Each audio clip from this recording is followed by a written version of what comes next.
Cynthia, hello. Hello. Sorry, technology today. I was having such a good time just talking to people, and hopefully you'll have a good time. So, everyone, welcome my new friend, Cynthia Catchings from Talkspace and so much more. So, Cynthia, thank you so much for joining us for the amazing work that you're doing. We were just chatting about all of the languages we all speak because we have people watching from all over the world. So, remind me, you're English, Spanish, and French, right? That's correct. That's correct. That's the main idea, to be able to communicate. Perfect. So for those watching, come at us in any of those languages. We are excited to have a global conversation around mental health. So Cynthia, thank you for being here. You have been writing up a storm, and I have found all of the articles that you've been writing, especially with the advice on how to deal with a global pandemic, which I was woefully unprepared for. So helpful. So you've been normalizing and talking about these feelings of helplessness and disappointment and grief that so many of us are feeling.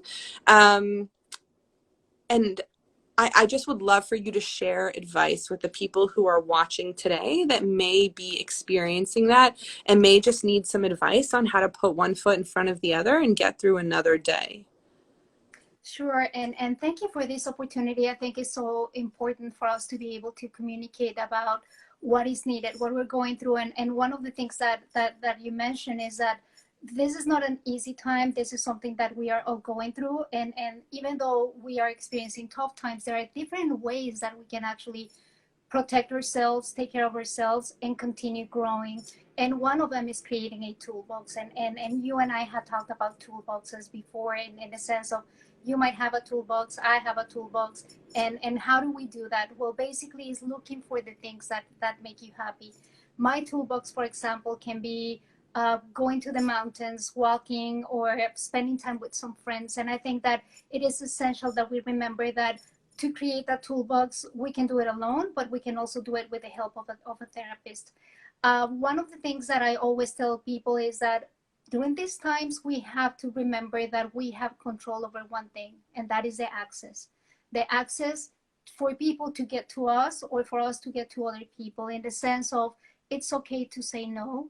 And we are not going to talk about normal or abnormal. We're going to talk about what works for me is okay. And if I'm not available right now, or if I need some time, I'm going to create or take control of that access, and then also create the healthy boundaries that protect us as well.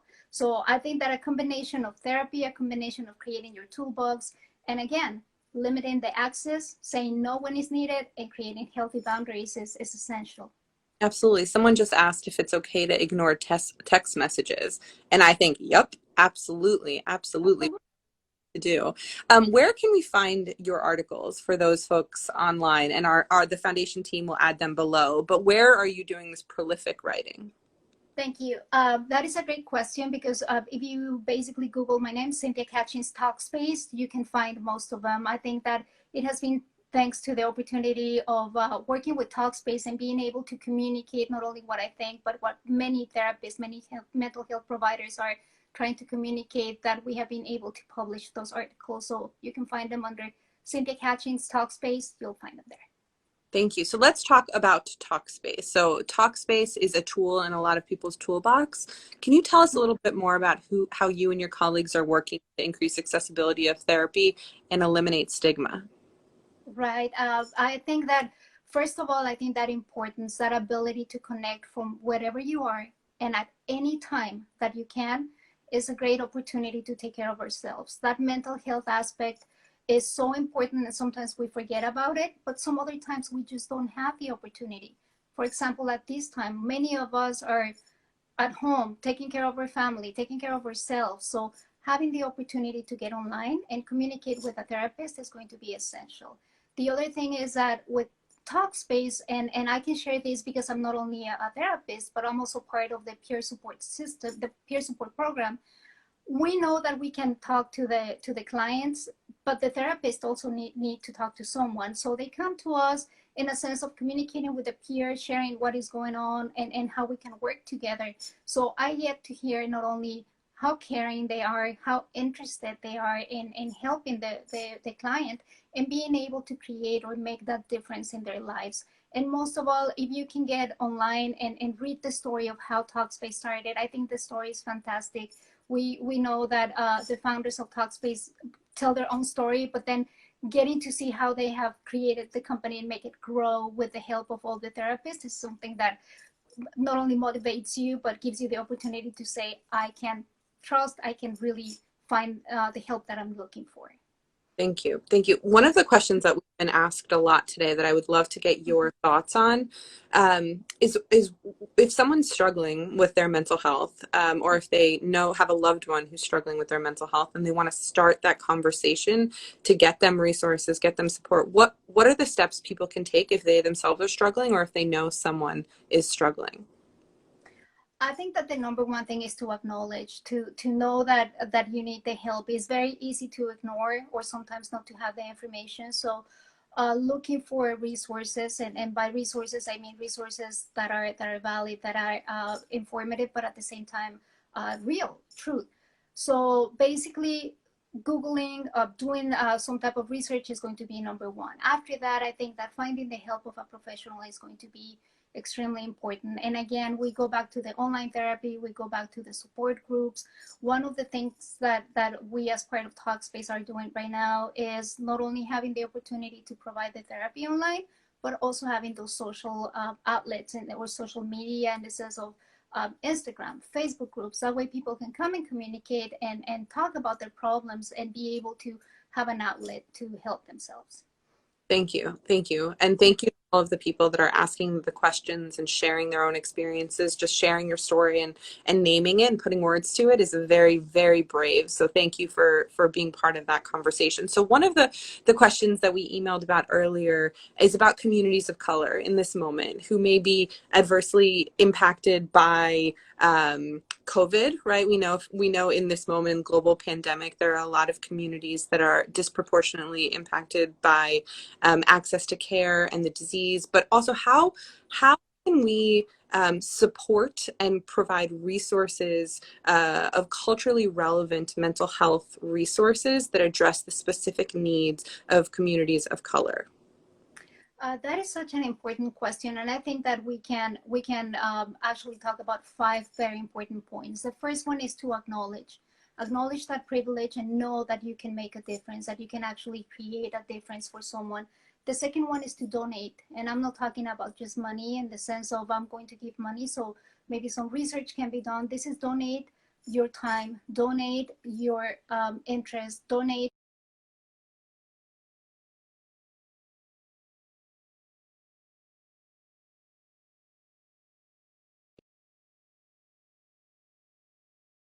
that can be essential. The other thing is going to be listening, and by that is not just to the minorities, but what everybody is talking about. The white voices carry a powerful strength, and by that I mean that if they listen what the the people of color are communicating and then voice it out, is going to make a difference. And that takes us to the fourth one, which is basically speaking out. I can listen, you can listen, but if you don't do something, you're just accepting the situation. I think that knowing that we can make a difference by just voicing out what maybe the other voices that are not heard can communicate is going to be essential. Last but not least, I think that we have to also remember, excuse me, that people of color are going to have the opportunity to share their culture, their likes. I mean, we hear about how much people like I don't know, hip hop, or celebrate Cinco de Mayo, and we go and have margaritas and tacos and everything. So it's not just about embracing the culture, but the people of color. It's about really being there for them and letting them know that they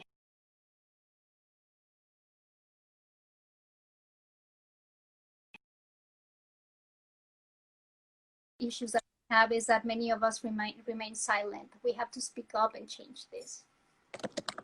Thank you so much for sharing that. And thank you for the work that you do every day, both with Talkspace and with the Women's Emotional Wellness Center. So can you talk for a minute about your work with the Women's Emotional Wellness Center? And then I want to just get to a couple of other questions before we wrap.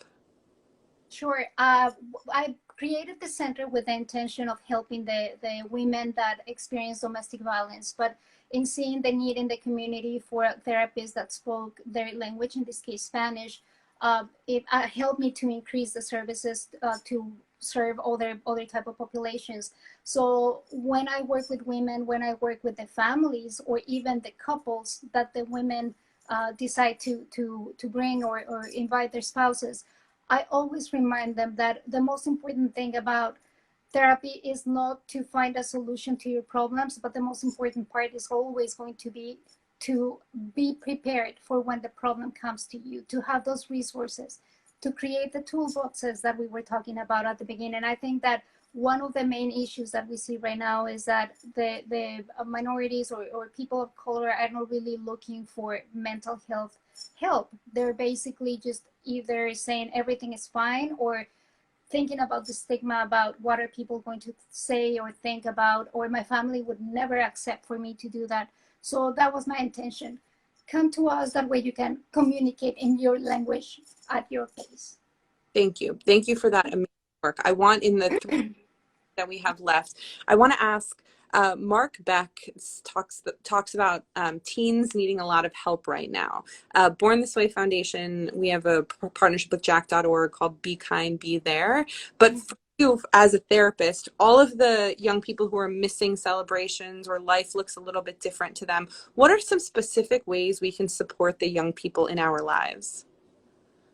I'm so glad you asked that, because I think that part of as a therapist, what I believe the most is that by showing kindness, you can actually change the mental health of the population. And I think that at this time, everybody's is hurting a little bit, but I feel that those young people that were not able to celebrate their prom, that were not able to just get together with their friends for some other events, are suffering. And I think that just showing that we're supporting them, that maybe this was not the time to do that, but that doesn't mean that their accomplishments and everything that they did is or are acknowledged. I think that we have to remember that reminding them how proud we are of them is going to be important, and most of all, that we love them and we're here for them. I couldn't have said it better. And I have a tattoo that reminds me to remember to be kind. So I Oh, agree pretty. that kindness has life-saving. So in closing, can you tell me how people can find you, to connect with you, to continue this conversation? And what's one thing that you're hopeful about right now? Sure, thank you. One of the things that I would like to share, and that leads to how to find me, is as part of the Talkspace initiative, we do have Facebook groups, and basically you can just look for those groups on Facebook under Facebook anxiety and loneliness and everything that is affecting us right now. But we're also on Instagram, and I'm very happy to share that you can not only text us or send information about questions that you have, or messages through Instagram. You can find me there. You can also find me under Cynthia Catchings, Facebook or Instagram. But again, I think that working with Talkspace is going to give you an opportunity not only to hear from me or one or two therapists, is going to open a door of possibilities for you to be able to get answers and help, the help that you need. Thank you so much, Cynthia. Thank you so much for joining us. It was a pleasure to get a chance to talk to you. I hope this is the first of many conversations. And thank you for being such a bright light and important advocate in the mental health space. A pleasure. Thank you, everyone, for being here. Thank Thanks. you.